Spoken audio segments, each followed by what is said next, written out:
आप देख रहे हैं सृष्टि लाइव टीवी। आज मैं आपको उस सच्चाई से रूबरू कराना चाह रहा हूं जिसे देखकर और सुनकर आप दंग रह जाएंगे।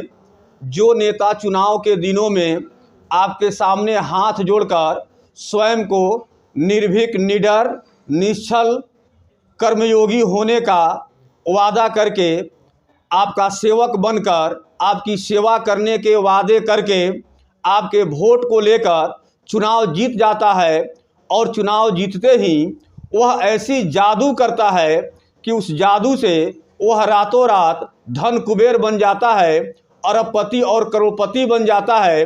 मैं उसी सच्चाई को आज आपके सामने लाने का प्रयास कर रहा हूं।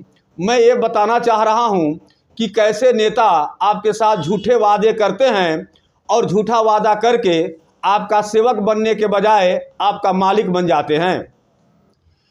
चुनाव के दिनों में सेवक बनकर सेवा करने की घोषणा करने वाले चुनाव जीतते ही कैसे बदल जाते हैं। पुरानी मोटरसाइकिल पर चलने वाले रातों रात लग्जरी गाड़ियों के मालिक कैसे बन जाते हैं, इस पर जनता कभी विचार नहीं करती है। जिस दिन जनता इस पर विचार कर ले और इन प्रश्नों का हल ढूंढ ले, उस दिन इस तरह के फरेबी, मतलबी और जादूगर नेता चुनाव से बाहर हो जाएंगे। उदाहरण के तौर पर आप चिरैया प्रखंड के महुआ पश्चिमी पंचायत के वर्तमान मुखिया निसार अहमद को ले सकते हैं।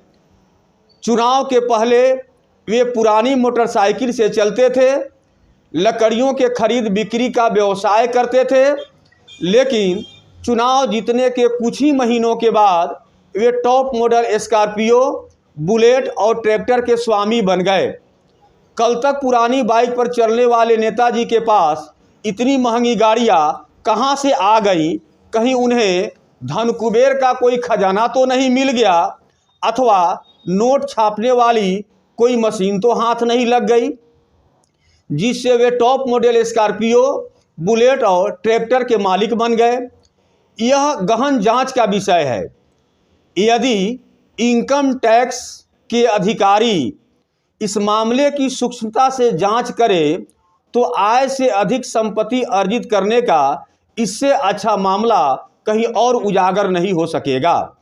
आपको बता दें कि मुखिया बनने के पहले लकड़ियों का व्यवसाय करने वाले, टूटी मोटरसाइकिल पर, पुरानी मोटरसाइकिल पर चलने वाले आज इतनी महंगी गाड़ियों पर चल रहे हैं।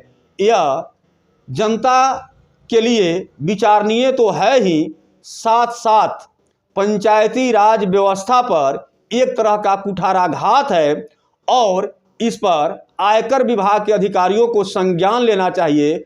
इस जिले के जिलाधिकारी को भी इस पर संज्ञान लेना चाहिए और उनकी तमाम योजनाओं की जांच करानी चाहिए और ये सभी महंगी गाड़ियां कहां से आई, उनके आय के स्रोत की भी जांच करनी चाहिए। और जब ये जांच होगा तो निश्चित तौर पर आय से अधिक संपत्ति अर्जित करने का मामला उजागर हो ही जाएगा। आपको बता दें, इस संबंध में मुखिया जी का तर्क है। मुखिया जी बताते हैं कि उन्होंने ये सभी गाड़ियां फाइनेंस पर ली है। चलिए मान लेते हैं कुछ देर के लिए कि इन गाड़ियों को उन्होंने फाइनेंस कराया है। फाइनेंस कराए गए इन सभी गाड़ियों का मासिक किस्त करीब करीब 50,000 रुपये महीना हो सकता है। क्या मुखिया जी ये खुलासा करेंगे, ये बताने का कष्ट करेंगे कि 50,000 रुपये मासिक किस्त वे किस आय के तहत भरते हैं? 50,000 रुपये की आमदनी वे किस व्यवसाय से करते हैं? कहां से उन्हें 50,000 रुपये की आमदनी आता है जिससे वे इन गाड़ियों की भरपाई करते हैं? इसका खुलासा वे नहीं कर सकेंगे। उन्हें इस बात का खुलासा करना चाहिए, अपने आय को सार्वजनिक करना चाहिए। ये भी बताना चाहिए कि चुनाव के पहले उनका इनकम क्या था, कि वे पुरानी मोटरसाइकिल पर चलते थे, कभी उसमें तेल हुआ करता था, कभी पेट्रोल खत्म हो जाया करता था, और आज इन लग्जरी गाड़ियों की महंगी किस्त वे किस आय के तहत भर रहे हैं, यह भी उन्हें खुलासा कर देना चाहिए। मासिक किस्त की राशि करीब 50,000 रुपये के आसपास है। यह उन्हें निश्चित तौर पर खुलासा करना चाहिए, सार्वजनिक कर देना चाहिए। जानकार बताते हैं कि मुखिया जी ने हाल ही में मोतिहारी शहर में महंगी प्लॉट खरीदी है। महंगी प्लॉट अब कितनी कीमत की है और कहाँ है, इसकी पुष्टि हम नहीं करते हैं। जब तक उसका कागजात हमारे हाथों में नहीं लग जाता हम उसकी पुष्टि नहीं करते हैं।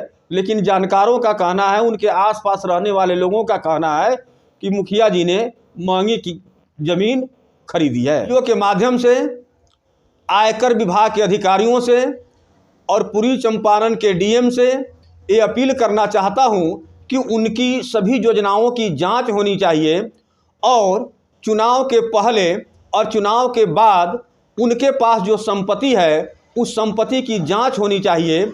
और जांच होगी तो निश्चित तौर पर कई मामले उभर कर सामने आ जाएंगे। आपको बता दें कि हाल ही में मुखिया जी का एक विवादास्पद